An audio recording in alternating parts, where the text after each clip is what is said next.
హైదరాబాద్‌లో పవన్ కళ్యాణ్ ఇంటికి నారా చంద్రబాబు నాయుడు వెళ్ళిన తర్వాత అక్కడ రకరకాల రాజకీయ సమీకరణాలు నడిచినట్టుగా తెలుస్తోంది.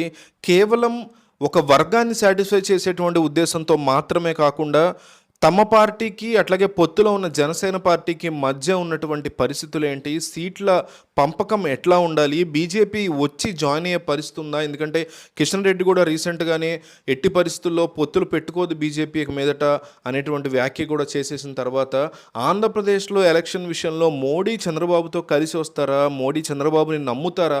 ఇట్లాంటి విషయాల డిస్కషన్ నేపథ్యంలో ఆంధ్రప్రదేశ్లో ఎన్నికల టైంకి జనసేనకి ఎన్ని సీట్లు ఇస్తే బాగుంటుంది? ఇచ్చేటువంటి సీట్ల లెక్క ఏంటి? ప్రస్తుతం టోటల్గా ఎన్ని సీట్లు ఇస్తాము, ప్రస్తుతం ఎన్ని సీట్లు ఇవ్వబోతున్నాం అనేటువంటి విషయాన్ని తేల్చి చెప్పారా? అధికారంలోకి గనక ఈ కూటమి వస్తే ఎవరెవరు అధికారాన్ని పంచుకునే అవకాశం ఉంటుంది? మినిస్ట్రీలు ఎట్లా ఉంటాయి? ఇవన్నీ మాట్లాడుకోవటం కోసం చంద్రబాబు నాయుడు హైదరాబాద్లోని మాదాపూర్లో పవన్ కళ్యాణ్ ఇంటికి వెళ్ళటం మనకు తెలిసిందే. ఈ నేపథ్యంలో 28 సీట్ల వరకు జనసేన పార్టీకి ఇచ్చే అవకాశం ఉందని తెలుస్తోంది. ఎక్కువగా తూర్పుగోదావరి, పశ్చిమ గోదావరి ఈ 2 ప్రాంతాల నుంచి టికెట్లు అందరూ సహజంగా ఊహించినట్టుగానే పవన్ కళ్యాణ్ సామాజిక వర్గం ఎక్కువగా ఉన్న ఈ ప్రాంతాల్లో టికెట్ ఇవ్వడానికి చంద్రబాబు నాయుడు సుముఖంగా ఉన్నట్టు తెలుస్తోంది. అయితే ఈ ప్రాంతాల్లో ఒక్కొక్క పార్లమెంట్ నియోజకవర్గానికి సంబంధించి 2 చొప్పున అసెంబ్లీ టికెట్లు కావాలని జనసేన మొదటి నుంచి డిమాండ్ చేస్తుంది. అయితే టీడీపీ మాత్రం ఒక్కో లోక్సభ స్థానంలోనూ ఒక్కో అసెంబ్లీ టికెట్స్ ఇస్తామని చెప్తున్నట్టుగా కథనాలు వచ్చాయి.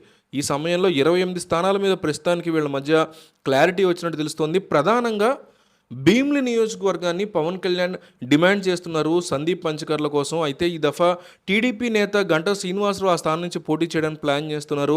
ఇదే స్థానంలో జనసేన కూడా పోటీ చేయడానికి ప్లాన్ చేస్తోంది. మరోపక్క టీడీపీ సీనియర్ నేత మాజీ మంత్రి గొల్లపల్లి సూర్యారావు రాజోలు కానీ పి గన్నవరం నుంచి కానీ పోటీ చేసే అవకాశాలు గట్టిగా ఉన్నట్టు తెలుస్తోంది. 2 స్థానాల్లో జనసేన పోటీ చేయడానికి ఆసక్తి చూపిస్తోంది.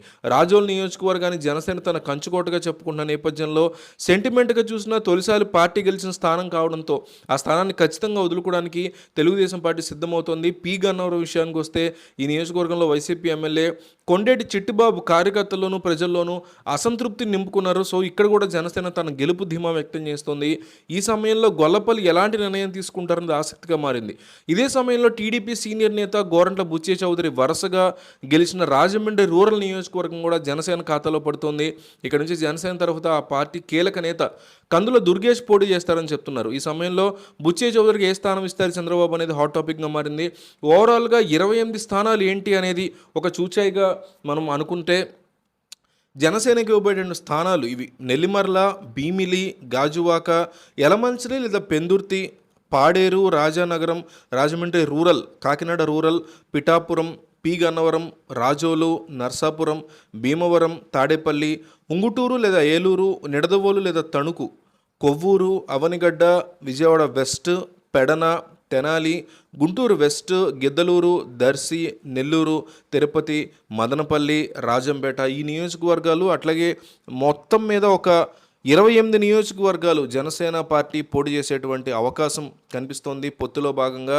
వీటిల్లో ఈ 28లో ఇట్లా ఇందాక చెప్పినటువంటి లిస్టులో ఏ చోట్ల జనసేనకి గెలుపు అవకాశాలు ఎక్కువగా ఉన్నాయని మీకు అనిపిస్తుందో కామెంట్లో తెలియజేయండి. ఉత్తినే వీడియో చూసి వెళ్ళిపోకుండా ఎవరు కూడా మీకున్న అభిప్రాయాన్ని కామెంట్లో చెప్పండి. 28 సీట్లు ఇవ్వడం అనేది జనసేనకి న్యాయం చేస్తున్నట్టేనా టీడీపీ, లేదంటే అన్యాయం చేస్తున్నట్టు అనేది కూడా మీ అభిప్రాయాన్ని కామెంట్లో చెప్పండి.